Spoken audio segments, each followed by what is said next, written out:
जय हिंद, जय भारत। आज बात करते हैं हिंसक होते किसान आंदोलन की।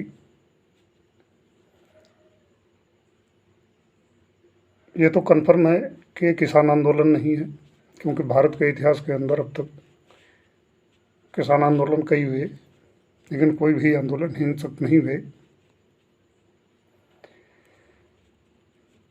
इनकी हिंसा सबसे पहले तो इन्होंने लाल किले के ऊपर खालिस्तानी झंडा फहराया,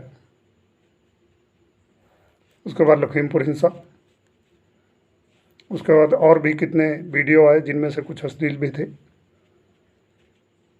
उसके बाद में ये सिंधु बॉर्डर के ऊपर मंच के पास में ही एक व्यक्ति की नृशंस हत्या, उसके अंगों को काट दिया गया। इसका मतलब एक किसान नहीं है, हाईजैक्ड आंदोलन है, खालिस्तानी आंदोलन है, इसमें किसान कोई भी नहीं है। इतनी सारी हिंसाएं होने के बाद भी योगी आदित्यनाथ के डर से ये राकेश टिकैत भागते हुए और सुलह समझौता हुआ, नहीं तो सुलह समझौता नहीं होना था। इन्होंने जो रायता फैलाने के लिए आंदोलन चला रखा है वो रायता फैलाना था इन्होंने। लेकिन योगी आदित्यनाथ जी की वजह से ये सुलह समझौता हुआ, यहाँ पे दंगा नहीं फैला। नहीं तो यहाँ पे दंगा फैलाने की पूरी मंशा थी, क्योंकि उस 10 वर्ग किलोमीटर एरिया के अंदर सिख आबादी नील है, वहाँ पर सारे सिख ही थे। इस पूरे आंदोलन में सभी सिख हैं। भारत के अंदर सिर्फ सिख ही किसान हैं, बाकी अन्य लोग किसान नहीं हैं। दूसरी चीज़, ये सेंट्रल गवर्नमेंट ने इनकी जवाबदारी को निर्धारित करना चाहिए। अभी देखो, सारे विपक्ष को सांप सूंघ जाएगा। अभी कोई सोनिया, कोई प्रियंका, कोई राहुल, कोई अखिलेश, कोई केजरीवाल, किसी का भी बयान नहीं आएगा, कोई भी कुछ भी नहीं बोलेगा। यदि एक लीगल मांग लेकर जो बैठे हुए थे, दिल्ली जंतर मंतर पर प्रदर्शन कर रहे थे, अश्विनी उपाध्याय, हिंदू, दीपक भाई आदि, कि ये काले कानून अंग्रेज़ों के जो हमारे ऊपर 200 से ज़्यादा लदे हुए हैं, इनको हटाया जाए, जो कि एक लीगल मांग है।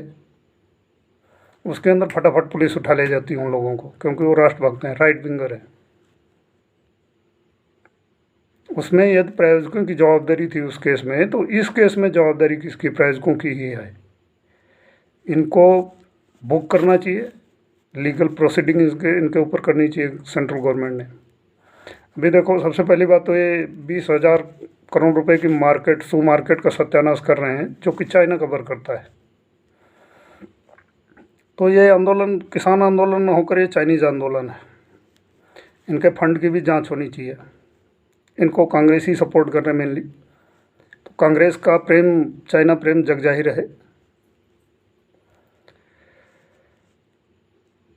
तो ये इतने सारे दंगे, बलवे और देश विरोधी कार्य करने के बाद भी इनको सेंट्रल गवर्नमेंट बर्दाश्त कर रही है, ये ठीक नहीं है।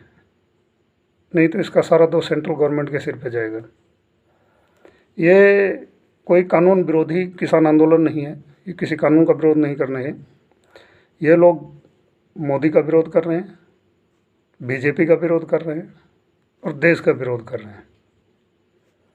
इनके फंडिंग की जांच होनी चाहिए। अभी कुछ बयान आए भी तो ऐसे है कि हत्या पे गृह मंत्रालय एक्शन करे। क्यों भाई? जो दिल्ली स्टेट के अंदर जो पुलिस है, ये पुलिस क्या डिस्ट्रिक्ट मजिस्ट्रेट लेवल के जो अधिकारी बैठे हैं उनको रिपोर्ट नहीं करती, अपने आईपीएस अफसरों को रिपोर्ट नहीं करती, उनके आदेशों, दिशा निर्देशों को फॉलो नहीं करती है? इनमें से कौन सी बात है? ये पुलिस जो दिल्ली गवर्नमेंट है, दिल्ली गवर्नमेंट की पुलिस जो है, दिल्ली गवर्नमेंट की कहो या गृह मंत्रालय की कहो, जिसकी भी कहो, ये जो पुलिस है, क्या ये सीधे गृह मंत्रालय को रिपोर्ट करती है? नहीं ना। तो फिर गृह मंत्रालय क्यों एक्शन करे? केजरीवाल जी को एक्शन लेना चाहिए।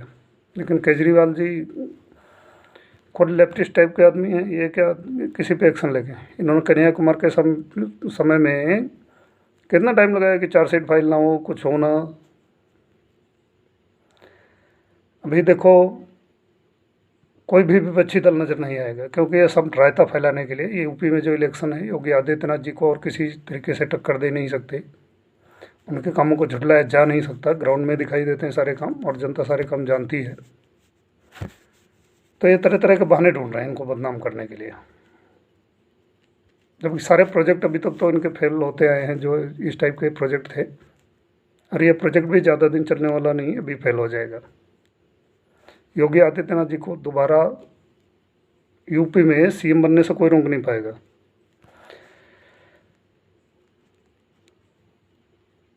ये सब साजिश जो है, इसमें संपूर्ण विपक्ष के नाम से इकट्ठे हुए सभी लोग शामिल हैं, दोषी हैं सभी लोग। उसके बाद में यहाँ पर मैं एक बात और कहना चाहूँगा कि इसके अंदर बहुत बड़ा दोष सेंट्रल गवर्नमेंट, बीजेपी गवर्नमेंट जो बैठी हुई है शासन में, उसका भी है। जनता ने आपको स्पष्ट बहुमत देकर इतने भारी मतों से विजयी बनाकर वहाँ पर भेजा है आपको, इसीलिए भेजा है कि किसान आंदोलन को आप बैठ के बढ़ावा दें, किसान आंदोलन ने हर राजयुक्ता फैलाए। यही गलती इन्होंने जो बंगाल में हिंसा हुई उसके टाइम पर भी की। क्या यदि state government law and order maintain करने में विफल रहती है तो क्या संविधान के अंदर कोई लिखा हुआ नहीं है? ये सेंट्रल गवर्नमेंट ने वहाँ पर सेंट्रल फोर्सेस क्यों नहीं डिप्लाई किया? सारे डॉक्यूमेंटेशन और प्रॉपर वर्किंग कर करके बंगाल को तोड़ के क्यों नहीं फेंका? 4 टुकड़ों में, 4 टुकड़ों में तोड़ के फेंक देना था। जितने उछल रहे हैं ना, इनको सबको पता लग जाता कि सेंट्रल गवर्नमेंट क्या होती है, एक पीएम के पास क्या पावर होते हैं। इन लोगों की जो मर्जी आ रही है, देश विरोधी बातें भी बोल रहे हैं, कोई इनको रोकने वाला नहीं है, कोई कुछ नहीं है। ये अगर इसी तरह एक्शन जारी रहा तो ये भाजपा के लिए बहुत बड़ी गले की फांस बनने वाला है।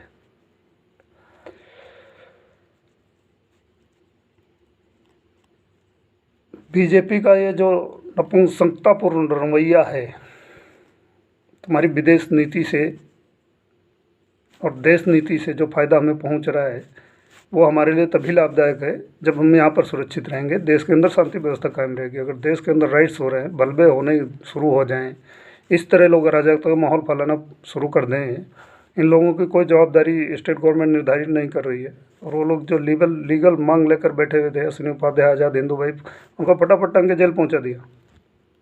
क्यों भाई, मेला है क्या? ये संविधान का राज नहीं है। सेंट्रल गवर्नमेंट आंखें बंद करके रखेगी। अगर यहाँ पर हिंसा हो रही है, अस्थिरता है देश में, तो ये विदेश नीति, इतनी अच्छी विदेश नीति का हम क्या करेंगे? क्या चाटेंगे उसको? यही गलती बीजेपी ने एमपी में भी जो इलेक्शन हारे थे इसी कारण से हारे थे। भाई तुम्हारे पास क्या राइट है? सुप्रीम कोर्ट के आदेश को पलट दो। इतिहास गवाह है, जिसने पलटा था उसकी सत्ता का सत्यानाश हुआ था। सबक लेना चाहिए सेंट्रल गवर्नमेंट ने। और इन अराजक तत्वों को, किसान आंदोलन के नाम पे जो बैठे हुए हैं, इन लोगों को कोई हक नहीं है कि रास्ते बंद करें। ये लोग, वीडियो आया था इस चीज़ का, आर्मी की कार्रवाई रोकना क्या देश विरोधी हरकत नहीं है?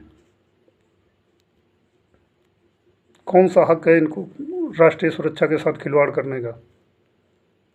और इसी तरह एक और प्रकरण चल रहा है अभी, बहुत सारे on service soldiers, armoured forces के जो सोल्जर्स हैं, उनके ऊपर कभी पुलिस मारपीट कर रही है, कभी कोई नेता मारपीट कर रहे हैं, कभी कोई